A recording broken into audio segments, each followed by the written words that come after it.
ये सरकार मतलब पूरी तरीके से तानाशाही पे उतर गई।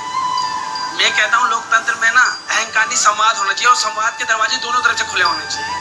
अगर यही सरकार एक नारियल पानी लाती, यूपीए ने अन्ना जी को नारियल पिला दिया, इंदिरा जी ने इनके पिताजी को पिला दिया, महात्मा गांधी को अंग्रेजों ने पिला दिया। सर ये सरकार भी एक समाज का रास्ता अपना सकती थी और उनके सम्मान जैसे संविधान की शपथ में ना गरिमा सबका, व्यक्ति की गरिमा, राष्ट्र की एकता और अखंडता को सुनिश्चित कर, तो व्यक्ति की गरिमा गरिमा गरिमा नहीं गिरनी चाहिए। सर व्यक्ति बैठा था 20 दिन से हंगर स्ट्राइक में देश की लाचार शिक्षा व्यवस्था को लेकर, और क्या मांग रहा था, ये नहीं कह रहा था 200 गज का लुटेन दिल्ली में कोई प्लाट काट दीजिए, राज्यसभा की सीट दे दीजिए, या मोदी मंत्रिमंडल में कोई पद दे दीजिए। वही कह रहा था इस लाचार शिक्षा व्यवस्था को दुरुस्त कीजिए और जिम्मेदारी तय कीजिए, इस्तीफा दीजिए। कोई बड़ी मांग नहीं थी।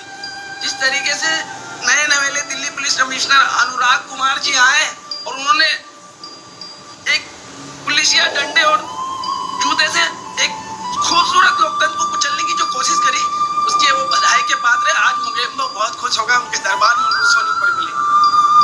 समझ रहे हैं, जब आदमी हताश और निराश हो जाता है ना, तो नीरज की एक लाइन कह रहा हूँ सर, सपन जड़े फूल से बीच चुके सूल से, लुट गया सिंगार सभी बात के बबूल से, हम खड़े खड़े बाहर देखते रहे, कारवां गुजर गया गुबार देखते रहे, नींद भी खुली न थी आज धूप डर गई, पाँव भी उठे न थी जिंदगी फिसल गई, पाँच झड़ गए, साग जल गई, चाहत तो निकल सकी न पर उम्र निकल गई। समझिए सर इस दर्द को, इस तड़प को, इस क्या सोच रहा है। नीरज ऐसे नहीं लिख रहे, नीरज को कोई ख्वाब नहीं आया, नीरज सोच रहे कि कितने वक्त आए गए, कुछ अच्छे कुछ बुरे, कुछ लोग मेरे साथ थे, आज मेरे हिस्से में धूल और गुबार आई है। नीरज का कहने का मतलब ये है। तो हमारा कहने का मतलब है कि लोकतंत्र में असहमति रखना कोई अपराध नहीं है। भारतीय संविधान तथा लोकतांत्रिक व्यवस्था में हमें अभिव्यक्ति का मौलिक अधिकार है। ये लोकतंत्र सिमटते जा रहा है।